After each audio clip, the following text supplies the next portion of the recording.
Hey guys, welcome to another Total Home Quick Tip. So as you can see, I'm doing a basement. We're in the bathroom portion.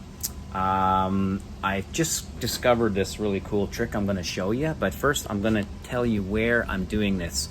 So it's the bathroom vent that goes through the rim board, right? So I've cut the hole, I put the vent in from the outside, the wall vent. And as you can recall, my last video I did, maybe not my last one, but a couple videos ago, make sure when you cut the hole and you put your vent through, make sure you seal that little space in between. It's very important. You can see my foam gun is hooked up to a little hose.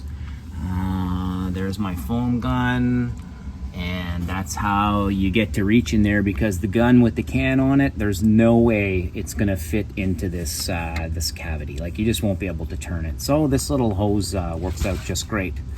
So now what I've done is I've taken my tape and I measure up, and I got about 2 inches there, and I got about 4.5 on the side. And then I come over to here and I use this is actually an elbow. I guess you could just use a piece of pipe, and I just kind of use it, excuse me, as a cookie cutter. And I just cut that little piece out, and now it's perfect. It's exact size, and it's exactly where I need it, and I can put this insulation in, and it's gonna be deadly accurate. So isn't that cool? All right, we'll talk to you later.